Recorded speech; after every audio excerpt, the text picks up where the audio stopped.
নমস্কার। আজ শ্রী রামকৃষ্ণ দেবের পবিত্র জন্মতিথি, সেই উপলক্ষে অনেক দূর থেকে এসেছি।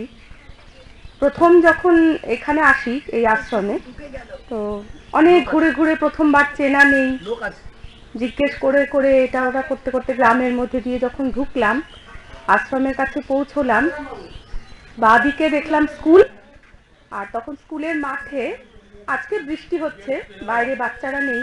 তা আমি প্রথম যেদিন এসেছিলাম সেদিন দেখলাম যে স্কুলের মাঠে বেশ কিছু বাচ্চা খেলাধুলো করছে, আর ডান দিকে ধানের ক্ষেত হাওয়ায় দুলছে, মাঝখানে এই আশ্রম বেশ ফুল মালা টালা দিয়ে সুসজ্জিত হয়ে সুন্দর করে ঠাকুরের জন্মতিথি পালনের একটা আয়োজন করেছে।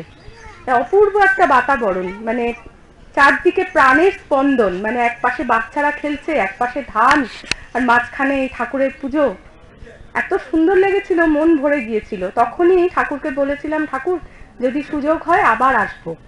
দেখুন, সৌভাগ্য হয়েছে, ঠাকুর আবার আপনাদের কাছে এনেছেন।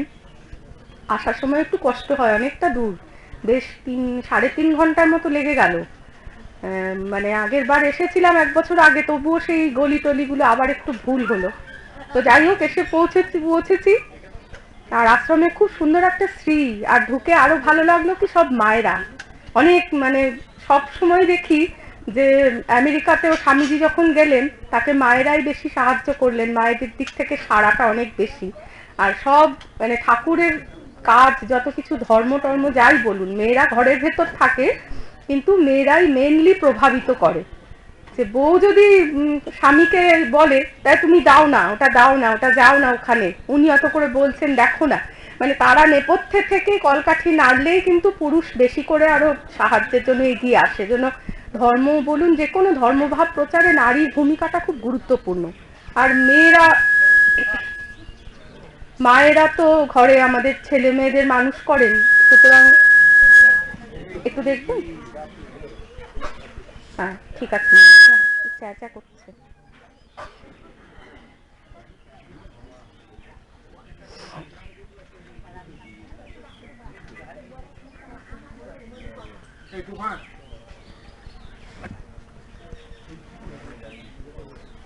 এখন তো সব জায়গায় হয় ভক্ত সম্মেলন। মাইক চলে গেছে, বলবো? এখন তো সব জায়গায় হয়, অনেক মহারাজরা আসেন, মাতাজিরা আসেন, আপনারা বই টইও পড়েন, তারপর আপনাদের পাঠচক্র আছে, সব কথা কিন্তু সবাই জানে। তবুও বলা কেন না, আলোচনা চর্চা এগুলো যখন হয়, আবার নতুন করে বেশ একটা ভাবটা আবার জেগে ওঠে, ভালো লাগে। আমরা ওইগুলো নিয়ে আরেকবার করে একটু চিন্তা করি, সারাদিনটা ওই ভাবে থাকি। তো এই ধরনের আয়োজন, পাঠচক্র বলুন, ভক্ত সম্মেলন বলুন, এগুলোর উদ্দেশ্যটা এটাই যে আমরা যত বেশি বেশি করে ঠাকুরের কথা নিয়ে, সেই ভাবটা নিয়ে থাকবো। আজকে শ্রী রামকৃষ্ণ দেব, শ্রীমা সারদা দেবী ও স্বামী বিবেকানন্দ এই দিব্যত্রয়ী চরণে প্রণাম জানিয়ে আমি এখানে সভায় উপস্থিত সমস্ত আমার যত বড়রা আছেন, বড়দের কাছ থেকে আমি আশীর্বাদ ভিক্ষা করছি এই মঞ্চে কিছু বলবার জন্য। কারণ পেছনে যারা রয়েছেন তারা শুনছেন সূক্ষ্ম শরীরে, এটাই নিশ্চয়ই মানে আমরা বিশ্বাস করি। আর আমি সবাইকে আমার অন্তর থেকে একদম শ্রদ্ধা, ভালোবাসা, প্রণাম জানাচ্ছি। তো ঠাকুর তো এবারে এসেছিলেন, আপনারা সবাই জানেন যে মাতৃভাব প্রচার করতে ঠাকুরের আসা। এবার অবতারের আসার নানান উদ্দেশ্য থাকে, এক একবার এক এক রকম মূল একটা ভাব নিয়ে তারা আসেন। অনেক কিছুর মধ্যে লীলা বিলাস, ভক্ত পাপীদের উদ্ধার করা, সাধুদের পরিত্রাণ করা ইত্যাদি নানা রকম উদ্দেশ্য অবতারের থাকে। তো এবারে শ্রীরামকৃষ্ণ এসেছিলেন জগতের কাছে মাতৃভাবের আদর্শ চরম পরাকাষ্ঠাটা দেখানোর জন্য। কারণ এটাই যুগের প্রয়োজন ছিল। একটা জননী, তার আদর্শ, তার স্নেহ, তার ভালোবাসা, তার শাসন, সবকিছু দিয়ে মা যেমন সন্তানকে বড় করে তোলে, সেই রকম ভাবে আমাদের সমাজের উপর একটা বৃহৎ আকারে মাতৃশক্তি জাগরণের একটা প্রয়োজন ছিল। যেহেতু কথামৃতেই আমরা পাই যে মানে ঠাকুর বলছেন এক জায়গায়, বাড়িতে মাছ এসেছে, 5 ছেলে আছে, 5 ছেলের তো রুচি সমান নয়, আবার পেটের হজম ক্ষমতাও সমান নয়, সেজন্য মা মাছটাকে 5 রকম রান্না করেছেন। কারোর জন্য মাছের ঝাল করেছেন, কারোর জন্য কালিয়া করেছেন, কেউ ঝাল চচ্চড়ি খাবে, কেউ মাছের টক, আবার পেট রোগা ছেলেটার জন্য একটুখানি কাঁচকলা দিয়ে আদা দিয়ে ঝোল করলেন। তো মা যেরকম 5 পদে রাঁধেন, সেরকম শ্রীরামকৃষ্ণ রূপী মা, তিনি তো মা ভাবে এলেন, তো তিনিও আমাদের জন্য 5 নয় 500 পদে রান্না করলেন। রান্না মানে পথ দিলেন, উনি নিজে সাধন করলেন, নানা রকম সাধন করলেন, করে আমাদের জন্য প্রমাণ রাখলেন যে তাদের তো সাধন করার প্রয়োজন আমাদের জন্য, তাদের নিজেদের জন্য কিচ্ছু না। দেখালেন যে দেখো সব রকম ভাবে সাধন করেই একটাই লক্ষ্যে পৌঁছানো যাচ্ছে। তো সেটা উনি দেখালেন, আর আমাদের জন্য অনেক রকম দিলেন যে দেখো তোমাদের যেটা ভালো লাগে অধিকারী ভেদে রুচি ভেদে তোমরা সেটাই গ্রহণ করো, করে জীবনটাকে সার্থক করো, সুন্দর করো, দুঃখের পারে চলে যাও। কারণ সংসারে এলেই দুঃখ, হাজারটা দুঃখ আমাদের থাকবে। যেদিন থেকে আমরা দেহ ধারণ করে এসেছি সেদিন থেকে দুঃখ সমস্যা এগুলো আমাদের নিত্য সঙ্গী। মাঝে মাঝে যে ক্ষণস্থায়ী সুখ নেই, আনন্দ নেই তা নয়, কিন্তু আগাগোড়া জীবনটায় অনেক রকম দুঃখ থাকে। তো এই দুঃখ নিয়ে আমরা জর্জরিত, এই দুঃখ ভার পীড়িত জীবনে কি করে সুন্দর করে সৎভাবে থেকে পরম লক্ষ্যের পথে এগোনো যায় সেটাই তারা দেখিয়ে দিয়ে যান। তো ঠাকুরের কাছে আমরা যেহেতু এখানে বেশিরভাগই সবাই আমরা গৃহস্থ, এখানে তো সাধু মানুষ কেউ নেই। সাধু সন্ন্যাসীদের জন্য ওনার আলাদা, উনি বিভিন্ন অধিকারী ভেদে উপদেশ দিতেন। সাধুর জন্য একরকম বলতেন, গৃহস্থর জন্য একরকম, ধনী ব্যক্তিকে একরকম বলতেন, আবার যে নিঃস্ব কাঙাল ভক্ত তাকে আর একরকম বললেন। কোনো ভক্তিমতী মহিলার জন্য একটা পথ, কোনো জ্ঞানী পুরুষের জন্য আর একটা পথ, উনি নানা রকম বলতেন। তো সাধারণত ওনার কাছে গৃহস্থরা যারা আসতো তারা রবিবার বা ছুটি ছাটার দিনে আসতো। এমন না যে ঠাকুরের কাছে গৃহস্থ ভক্তরা রবিবার ছাড়া আসেননি, কারণ আমরা জানি যে গিরিশচন্দ্র ঘোষ মদের নেশায় চুর হয়ে মধ্যরাত্রে গিয়ে উপস্থিত হয়েছেন দক্ষিণেশ্বর, এরকম ঘটনাও আমরা পেয়েছি। কিন্তু মোটামুটি ভাবে রবিবার দিনগুলোতে আসতেন। বিশেষ করে আমরা যাকে বলি যে রামকৃষ্ণ গঙ্গার ভগীরথ, মানে যিনি ঠাকুরের বাণীগুলোকে আমাদের জন্য এসেছেন ধারক ও বাহক, যে সংগ্রহ করেছেন কথামৃত আকারে আমাদের উপহার দিয়েছেন, সেও ঠাকুরের ইচ্ছাতেই হয়েছে। তো সেই মাস্টার মশাই বেশিরভাগ রবিবার আসতেন ঠাকুরের কাছে। উনি স্কুলে পড়াতেন বলে ওনার ওটা সময় হতো, তা উনি নোট করে রাখতেন কথামৃতে। তো আমরা ওনাকেই বলা যে প্রথম কয়েকটা কথা থেকেই যদি আমরা দেখি, সমস্ত কথামৃত নাও পড়ি, প্রথম একটা কি দুটো অধ্যায়ের মধ্যেই আমরা দেখবো সারা জীবন চলার উপযুক্ত রসদ ঠাকুর দিয়ে দিয়েছেন। উনি ঠাকুরের কাছে প্রথম এলেন মাস্টারমশাই 26শে ফেব্রুয়ারি, মানে কাছাকাছি, ধরুন আজকে 25শে ফেব্রুয়ারি, আর উনি এসেছেন ধরুন আমরাই ঠাকুরের কাছে আজকে এসেছি ধরুন সেই ফেব্রুয়ারি মাস 26 তারিখ, একেবারে মিলে যাচ্ছে বসন্তকাল। প্রথম এলেন, তার দ্বিতীয় দর্শন, উনি প্রথম দর্শন, দ্বিতীয় দর্শন, তৃতীয় দর্শন, চতুর্থ দর্শন বলে 4টে ওনার প্রথম দর্শনকে উনি উল্লেখ করছেন। তারপরে কিন্তু আর অজস্রবার দেখা হয়েছে, আর কিন্তু পঞ্চম ষষ্ঠ সপ্তম আর উনি মেনশন করেননি, কারণ তখন ওনার সবকিছু একাকার হয়ে গেছে। উনি পুরোপুরি ঠাকুরেতে একদম তদ্গত চিত্ত নিবেদিত হয়েছেন, বহু জায়গায় একসঙ্গে যাচ্ছেন, কোথাও গান হচ্ছে, কোথাও কি হচ্ছে, সেই সব উনি প্রথম 4টে দর্শনকে উনি বর্ণনা করেছেন। ওই 4টের মধ্যে উনি পুরো ট্রান্সফর্মড, মানে রূপান্তরিত একটা মানুষ হয়ে গেছেন। যে কাজের জন্য ওনার আসা, ওনার সেটা ফিক্সড হয়ে গেছে। তো 26 তারিখের পরেই উনি 27শে ফেব্রুয়ারি থেকে 4 মার্চের মধ্যে কোনো একটা দিন এসছেন, সেটা ওনার ডায়েরিতে নোট করা নেই। তৃতীয় দর্শন 5 মার্চ, চতুর্থ দর্শন তার ঠিক পরের দিন 6 মার্চ, মানে দেখুন 26শে ফেব্রুয়ারি থেকে 6ই মার্চ, মোট 9টা দিন। এই 9টা দিনের মধ্যে মাস্টার মশাই একটা সম্পূর্ণ অন্য মানুষে পরিণত হলেন, টোটালি ঠাকুরের শরণাগত ভক্ততে পরিণত হলেন। তো আমরা ওনাকে বলা, খুব বেশি সময় নেব না, ওনাকে বলা কয়েকটা উপদেশ ধরে ধরে আমরা দেখবো যে ঠাকুর আমাদের জন্য, আমরা যারা গৃহে থেকে একটু আধটু ঠাকুরকে একটু মন দিয়ে ডাকার চেষ্টা করি, আমরা তো বিরাট বড় সাধক সাধিকা কেউ নই, আমরা সংসারের মধ্যে থেকে চেষ্টা করছি, তো আমাদের জন্য ঠাকুর কি বলেছেন সেটা দেখব। প্রথম দিন যখন মাস্টারমশাই গেলেন, ওনার প্রথম দেখেই যেটা মনে হলো যে এক ঘর লোক বসে আছেন, যেন সাক্ষাৎ শুকদেব ভগবত কথা পরিবেশন করছেন, আর সব ভক্তরা মুগ্ধ হয়ে তার মানে বাক্য সুধা পান করছে, মানে এরকম মনে হলো। তখন উনি আশ্চর্য হলেন, মানে খুব ভালো লাগলো, অপূর্ব লাগলো। উনি একটা অদ্ভুত, মানে গায়ে শিহরণ খেলে গেল, ওনার আবার আসতে ইচ্ছে হলো। তখন ঠাকুর ওখানে বলছিলেন জ্ঞান কাকে বলে, অজ্ঞান কাকে বলে, যে বই পড়লে কি জ্ঞান হয়, বই না পড়লে কি জ্ঞান হয় না, এইসব কথা ওনার খুব কানে, কথাগুলো নতুন মতো লাগলো।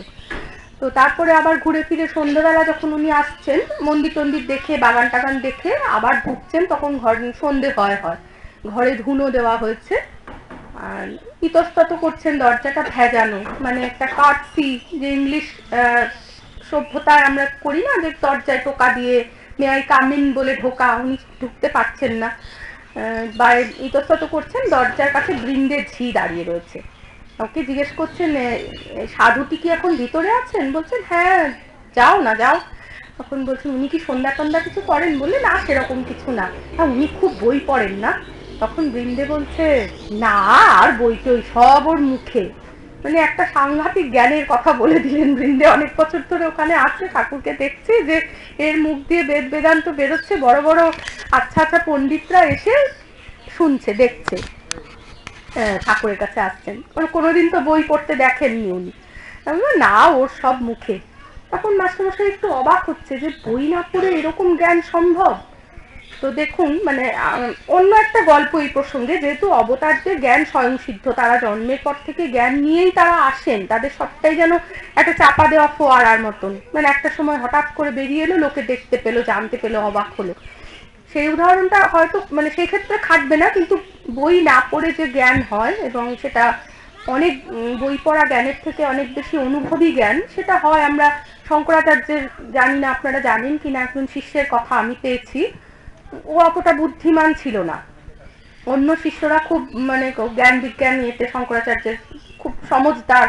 তো সে খুব গুরু সেবা করতো মন দিয়ে। তো ওর অন্য ভক্তরা ওকে একটু তাচ্ছিল্য করতো, সে কিছু বোঝে না এরকম। সে একদিন আসতে দেরি করছে, গুরুর কাপড় কাচ্ছে। তখন শঙ্করাচার্যের খুব করুণা, ও তো জানে মানে ওনার শিষ্যের মনটা তো উনি দেখতে পাচ্ছেন যে কি সাংঘাতিক গুরু ভক্তি। উনি অপেক্ষা করছেন, শাস্ত্র আলোচনা শুরু করছে না। তখন অন্য ভক্তরা বিরক্ত হচ্ছে, একটু মনে মনে, মুখে কিছু বলতে পারছে না, যে আচার্যদেব কেন যে একে এত পছন্দ করেন। তো শঙ্করাচার্য মনে মনে ভাবছেন যে আহা বেচারা, এত গুরু ভক্তি, ওর মাথায় নেই, বুদ্ধি নেই। উনি প্রার্থনা করছেন ওর জ্ঞান হোক। সঙ্গে সঙ্গে তৎক্ষণাৎ ওর ভেতরে মানে গুরু কৃপা, জ্ঞানের স্ফুরণ হলো, এবং ও চোখ মুখ উদ্ভাসিত ঢুকছে দরজা দিয়ে, সুন্দর সুললিত ছন্দে পুরো সংস্কৃতে শঙ্করাচার্য গুরু স্তোত্র বলতে বলতে ঢুকছে। তখন সবাই অবাক হয়ে গেল, নতুন একটা স্তোত্র, নতুন ছন্দ, তার নাম ত্রটক ছন্দ, উনি তখনই সেটা আবিষ্কার করেছেন। তখন সবাই অবাক হয়ে গেল, তার ওর নাম সেই দিন থেকে হলো ত্রটকাচার্য, বিখ্যাত শঙ্করাচার্যের একজন বড় শিষ্য।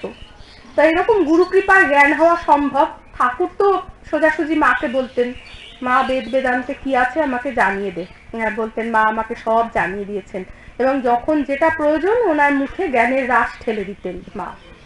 তো সেই একটা, এটা প্রথম, ঠাকুর কিছু বলেননি, কিন্তু মাস্টার নিজে থেকেই এগুলো উপলব্ধি করেছেন যে বই না পড়েও জ্ঞান হওয়া সম্ভব। এরকম একটা ওনার ভীষণ ভালো লেগেছে, ভালোবাসার মৌতাক ধরে গেছে। পরে ঠাকুর মজাও করছেন যে ওই দেখ আবার এসেছে, একটা আফিম খাইয়ে দিয়েছিল একটা ময়ূরকে। তো পরের দিন দ্বিতীয় দর্শনে উনি যখন যাচ্ছেন, সেদিন সকালবেলা ঠাকুর মোলেস্কিনের র্যাপার পরে কামাতে বসেছেন, খুব ঘরোয়া মুডে। তো হ্যাঁ, কিছু ভুল বললাম? তো না, আপনারা সবাই খুব অনেক জানেন, অনেক পড়েন, আমার ভুল হলে একটুখানি ধরিয়ে দেবেন। না না, বলতে গিয়ে হঠাৎ অনেক সময় হতে পারে, হয়তো মনে পড়লো না। তা দ্বিতীয় দিন যখন এসেছেন মাস্টারমশাই, তখন ঠাকুর ওনার পারিবারিক খবর টবর নিচ্ছেন, হ্যাঁ গা তুমি কোথায় থাকো, কি করো ইত্যাদি খবর টবর নিচ্ছেন। নিতে নিতে নিজে নিজেই বলছেন, মানে এখান থেকে আমি নোট করেছি যে ঠাকুরের এই শুরু হলো ওনাকে স্পিচ করা। বললেন জানো, প্রতাপের ভাই এখানে এসে ছিল, কয়দিন ছিল দেখো দেখি, মার ছেলে পুলেদের শ্বশুর বাড়িতে রেখে এখানে এসে থাকা, এ কিরকম কথা? নিজে সংসার করেছো আর তার মার ছেলে পুলের দায়িত্ব নিতে পারো না? লজ্জা করে না? তাদের কি বেপাড়ার লোক এসে খাওয়াবে? তোমার ছেলে পুলেদের কি বেপাড়ার লোক এসে খাওয়াবে? আমি তাকে খুব বকলুম, ঠাকুর এরকম বলছেন, মাস্টার চুপ করে শুনছেন। আমি তাকে খুব বকলুম আর বললুম কর্মকাজ খুঁজে নিতে। তার মানে মানে আমাদের মধ্যে অনেক সময় হয় যে এটা মানে একটু জব ধ্যান ট্যান করলাম, মনটা একটা বৈরাগ্য ভাব, তখন মনে হয় ধুর সংসারটাকে বোঝা লাগছে, আর ভালো লাগছে না, মনে হয় সব ছেড়ে ছুড়ে পালাই, এরকম একটা ভাব আসে। ঠাকুর সেটা আমাদের প্রথম ভালো করে বুঝিয়ে দিলেন, ওটা থেকেই বুঝতে হবে দ্বিতীয় দর্শন, যে তুমি সংসার করেছো, এটা একটা আশ্রম, তোমার দায়িত্ব, তোমার স্ত্রী পুত্র তাদের পরিবার তাদের সমস্ত রকম দায়িত্ব তোমাকে নিতে হবে যতদিন তোমার এই দায়িত্বটা আছে। একজন দেখবেন অনেক সময় হয় কি, মানে বাড়িতে ঠাকুর ঘরে বসে সকালবেলা জব করছে, মানে কাজ সকালবেলার কাজগুলো ফাঁকি দেওয়ার জন্য হয়তো যতটা না মন দিয়ে করছে, ঠাকুর ঘরে থাকলে ওই, এটা অনেক সময় আমি শুনেছি আমার শাশুড়ি বৌমার সংসার, মানে আমার সেরকম ভাগ্য হয়নি কিন্তু আমার বন্ধু বান্ধবদের কাছে শুনেছি নালিশ করছেন যে উনি সকালবেলা গিয়ে ঠাকুর ঘরে ঢুকে বসে থাকবেন 2 ঘন্টা, কি করছেন, আর সব আমাকে এদিকে সামলাতে হয়। এরকম থাকে সংসারের মধ্যে, এই ধরনের অ্যাডজাস্টমেন্টের অভাব হয়। এটা সবটাই যে আধ্যাত্মিক প্রেরণায় হচ্ছে তা নয়, অনেক সময় কাজ ফাঁকি দেওয়ার জন্য এটা হয়। অনেকে কাজকর্ম পাচ্ছে না, পরীক্ষা পাশ করতে হবে, প্রচুর কম্পিটিটিভ এক্সাম দিয়ে চাকরি পেতে হবে, ভয়ের চোটে পালিয়ে গিয়ে সাধু হলো। সাধু হতে তারা কিন্তু মানে হয়তো ব্যতিক্রম আছে, কিন্তু এটা তো সঠিক উদ্দেশ্য নিয়ে সাধু হতে যাওয়া নয়। তো এরকম এই প্রসঙ্গে একটা গল্প জানি, সেটা আপনারাও হয়তো অনেকেই জানেন, যে একটা ছেলে সাধু হতে গেছে আশ্রমে, মহা ফাঁকিবাজ নিষ্কর্মা, গিয়ে মহন্তর সঙ্গে দেখা করেছে। কি বলো বাছা, কি চাও? আমি সাধু হব। সাধু হবে, খুব ভালো কথা, তুমি আশ্রমটা ঘুরে টুরে দেখে এসো, কোথায় কি আছে টাছে সব। ঘুরতে গেল, বিভিন্ন জায়গায় দেখছে সব কর্মীরা নানা রকম কাজ করছে, কেউ বাসন মাজছে, কারোর উপর রান্না করার দায়িত্ব, কেউ পরিবেশন করছে, কেউ কাপড় কাটছে, কেউ বাগানের কাজ করছে। সব ঘুরে টুরে দেখে ও একটা ছেলেকে চুপি চুপি বলছে যে ভাই উনি কি করেন? তখন বলছে কার কথা বলছো? যে ওই যে গদিতে বসে থাকেন, যিনি আমাকে পাঠালেন সব দেখতে। ওহো, উনি তো আমাদের মহান্ত মহারাজ। আর কিছু বলেনি, তারপর হয়ে গেছে, চুপচাপ দেখে টেকে মহান্তর কাছে এসেছেন। মহান্ত বলছেন দেখলে সব? হ্যাঁ দেখেছি। তা তুমি কোন কাজটা পারবে বলে তোমার মনে হয়? এখানে থাকতে গেলে কিন্তু কাজ করতে হবে, তুমি কোনটা পারো? তখন বলছে আমি মহান্ত হব। তখন মহান্ত মহারাজ বলছেন বাপু, আমার এই গদিতে এসে বসতে গেলে তার আগে যে বহু বছরের হাড় মাস কারি করা পরিশ্রম আছে, সে তুমি ভাবতেও পারবে না। কত সাধন ভজন, কত রাত জাগা, কত পরিশ্রম, কত কি করে এই আশ্রমটা দাঁড় করিয়েছি। এখন বাপু আমি গদিতে বসেছি, তুমি সবার আগেই এসে যদি গদিতে বসতে চাও সেটা তো হবে না। তো আমাদেরও অনেকগুলো সাধন ভজন, মানে এটা মনে রাখতে হবে, অনেকগুলো স্টেপ পেরিয়েই আমাদের যেতে হবে। কর্ম ছেড়ে দেওয়ার জো নেই, সব রকম স্টেপের মধ্যে দিয়ে যেতে হবে। সংসারিক কর্তব্য বলুন এবং সাধনেরও নানা রকম স্টেপস আছে। একবারেই তো আমি বসে যেতে পারি না। কর্মত্যাগ, ঠাকুর এটাও বলছেন, কর্মত্যাগ করার অধিকার কখন? ওই প্রথম দিন যেদিনই শুকদেব বলছিলেন, সেই দিনই উনি বলছিলেন যে যখন একবার হরিনাম কি একবার রাম নাম করতে রোমাঞ্চ হয়, কি অশ্রুপাত হয়, তখন নিশ্চিত যেন যে কর্মত্যাগ হয়ে গেছে বা কর্মত্যাগের অধিকার হয়েছে, তার আগে পর্যন্ত নয় উনি বলছেন। তার মানে আমরাও যে জব ধ্যান ছেড়ে দিলাম, ঠিক আছে অনেক বছর তো হয়েছে, এখন ঠাকুর মনে মনেই বুঝে নেবেন আজকে তো একটু সমস্যা আছে সংসারে, আজকে না করলেও হবে, মানে ওরকম ব্যাপারটা নয়। মানে কর্মত্যাগের অধিকার, কর্ম বলতে উনি এখানে স্পিরিচুয়াল কর্মের কথাই বলছেন, সাংসারিক কর্তব্যের কথা পরে বলেছেন। এইটা হয়ে গেল দ্বিতীয় দিন, এখনো শেষ হয়নি। এরপরেও মানে ঠাকুর আরো কিছু জিজ্ঞেস করছেন। এইসব প্রতাপের ভাইয়ের কথা বললেন, সাংসারিক কর্তব্যের কথা বললেন, যে আমি তাকে কাজ খুঁজে নিতে বললুম। তারপর বললেন তোমার বিয়ে হয়েছে? হ্যাঁ ওই সব তো জানেন সব, এই রে বিয়ে হয়ে গেছে, হিদু ছেলে হয়েছে, হ্যাঁ হয়ে গেছে, ভাবছে না বিয়ে হওয়া ছেলে হওয়া কি এত অপরাধে লজ্জায় বসে আছেন। তারপর ধীরে ধীরে বলছেন তোমার চোখ কপাল ভালো, আমি দেখলে বুঝতে পারি ইত্যাদি। এই সমস্ত বলে উনি জিজ্ঞেস করছেন তোমার কি সাকার ভালো লাগে না নিরাকার? এটাও একটা খুব সুন্দর কথা।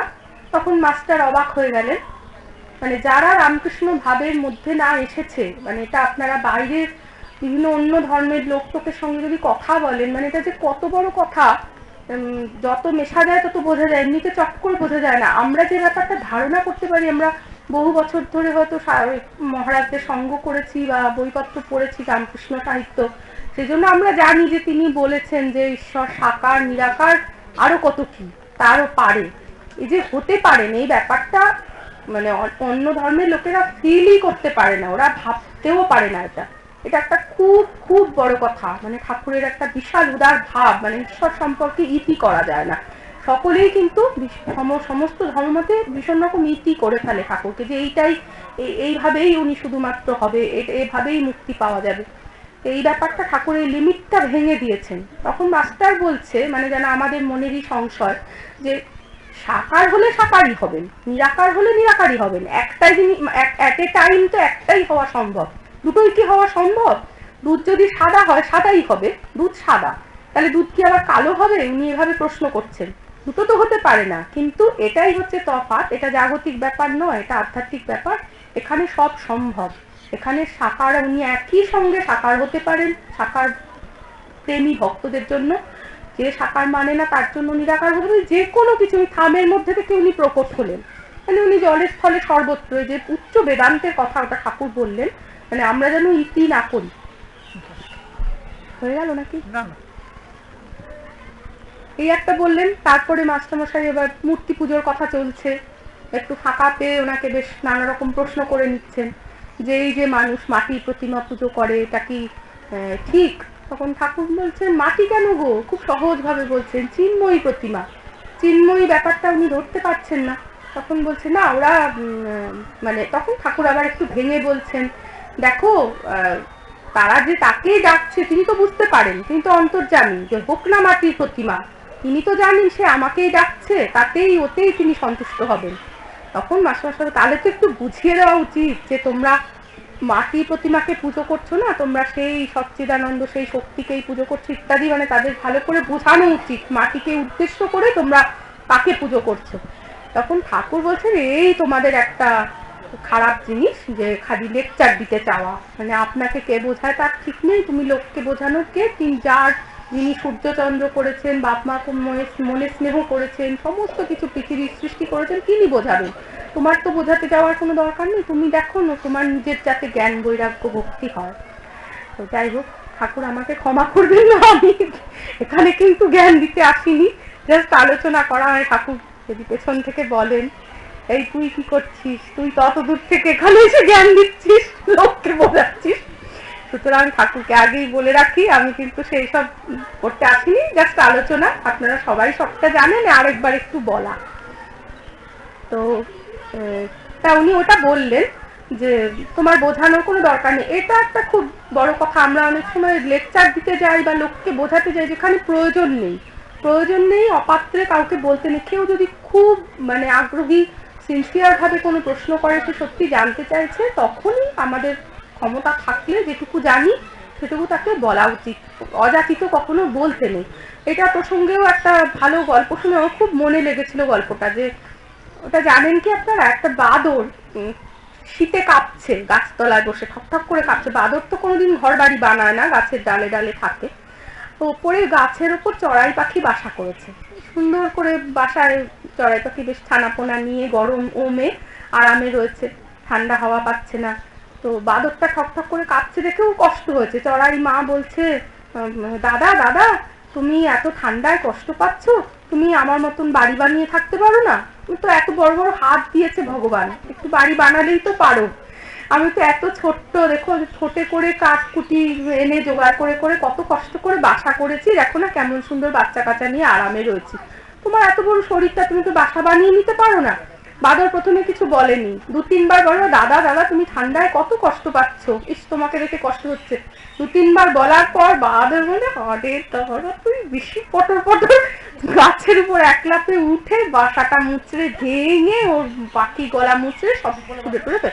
মানে আপনি যদি শক্তিমান লোককে নিজের ক্ষমতা না বুঝে বেশি জ্ঞান দিতে যান বা কিছু বলতে যান, সে ক্ষতি করে দেবে। সেই জন্য সবসময় মানে মৌন চুপ থাকা ভালো। এটা একটা খুব বড় শিক্ষা। ঠাকুর যে ওইটা বললেন যে তুমি নিজেই বোঝো, নিজের যাতে জ্ঞান ভক্তি হয় সেটা দেখো, অন্যকে বোঝাতে যাওয়ার তোমার দরকার নেই। এটা খুব মানে অধিকারী না হলে এবং জ্ঞান পিপাসু লোক সামনে না এলে বলতে নেই। এটা হলো। তারপর ওই দিন দ্বিতীয় দিনে, তৃতীয় দিনেও কিছু কথা বলেছেন, বদ্ধজীবের উপমা বলেছেন, ব্রহ্মচারী ও সাপের গল্প বলেছেন। সব কটা হচ্ছে আমাদের গৃহস্থদের জন্য একদম মোক্ষম একটা নির্দেশ, কি করে থাকতে হয় সেটা আমি সুন্দর করে ভাগ করেছি। এরপরে যে প্রশ্নগুলো আসছে মাস্টারমশাই, সেগুলো স্বামী ভূতেশানন্দজি এক জায়গায় বলেছিলেন যে ঠাকুরের পঞ্চশীল, আমি দেখলাম সত্যি সত্যি 5টা ঠাকুর যে দিচ্ছেন মোক্ষম কথা, ওটা পঞ্চশীল। বুদ্ধদেব যেমন গৃহস্থ ভক্তদের জন্য উনি 5টা শীল মানে হচ্ছে আচরণ বিধি, মানে কোড অফ কন্ডাক্ট আমরা বলি না, কোড অফ কন্ডাক্ট মানে হচ্ছে এই আচরণ বিধি বেঁধে দিলাম, এই নিয়মে তুমি চলবে, তাহলে তোমার কোনো ঝামেলা হবে না, তুমি জীবনে সুন্দর করে পরমার্থের পথে এগিয়ে যাবে, ধর্মপথেও থাকতে পারবে সৎভাবে। ওই রকম ভাবে উনি পঞ্চশীল দিয়েছিলেন, যেমন দয়া, সাধু ফকিরকে দয়া করবে, সৎভাবে থাকবে, চুরি করবে না, মিথ্যা কথা বলবে না, এরকম উনি নেশা করবে না, 5টা মেন পঞ্চশীল দিয়েছিলেন। সেরকম শ্রীরামকৃষ্ণের পঞ্চশীল এরপর মণি মানে একটু অন্তরঙ্গ হয়ে সাহস পেয়ে বকাটকা খেয়ে লাস্টে জিজ্ঞেস করছেন ঈশ্বরে কি করে মন হয়। কি সুন্দর কথা, মানে সত্যি তো, মানে আমরা ডাকি ঠিকই তেমন তেমন করে তো টানটা আসে না, উনি জানতে চাইছেন কি করে মন হয়, মানে চিরকালের ভক্তদের জন্য সাধকদের জন্য উনি প্রশ্নটা করে রাখলেন, ঠাকুর তার উত্তর দিলেন, সুন্দর করে বললেন। উনি প্রথম বললেন ঈশ্বরের নাম গুণগান, ঈশ্বরের গুণকীর্তন, ভাগবত থেকে শুরু করে গীতা থেকে শুরু করে সমস্ত জায়গায় এই কথাটাই রয়েছে যে একমাত্র তার নাম গুণ ওগুলো আলোচনা করতে করতেই আমাদের মধ্যে সেই ভাবটা জেগে উঠবে, আর কিছু না। আমরা যখন কাউকে ভালোবাসিনি, সাধারণ দেখুন না, একটা ছেলে মেয়ের যখন প্রেম হয় তখন ওরা মানে কি ভালোই না বাসে, মানে অফ টাইমে তার ছবি দেখে বসে, তার নামটা দেখে, নাম লেখে, বারবার ওই SMS দেখে, মানে ওই ওর সঙ্গ, ওর মুখ, ওর নাম, ওটা নিয়ে থাকতেই ভালো লাগে, মুখ দিয়ে বেরিয়ে যায়। আমি একটা সিনেমা দেখেছিলাম, আমি তখন কলেজ লাইফে, মানে স্যার রোল কল করছে আর ইয়েস স্যার বলতে ও ইয়েস রবি, মানে ওই ছেলেটার নামটা বলে উঠেছিল, মানে এতটা তার মনের মধ্যে ওটা জপ হচ্ছে। আমরা তো ঈশ্বরকে ওরকম ভাবে ভালোবাসি না, কোথায় বাসি, সেরকম বাসলে কিন্তু তিনি আমাদের চোখের সামনে সবসময় উপস্থিত থাকেন, মনে সান্নিধ্যে থাকেন, আমরা কিন্তু ওরকম করে ভাবি না, কারণ আমরা বিশ্বাসই করি না যে আছেন বলে। নেই জিনিসটা ভাবতে ভাবতে বিশ্বাস করতে করতে আছে হয়ে যায়, আছে জিনিসটাকে আরো শক্ত করে ধরতে ধরতে সে পুরো প্রকট হয়। ঈশ্বরের নাম গুণগানের এত মহিমা, ওটা ভগবদ গীতার 10 নম্বর অধ্যায়, 10ম অধ্যায় 9 আর 10 পরপর দুটো শ্লোকে সুন্দর করে বলা আছে, মদ চিত্তা মদগত প্রাণা বোধয়ন্ত পরস্পরম কথায়ন্তশ্চ মাং নিত্য তুষ্যন্তি চ রমন্তি চ।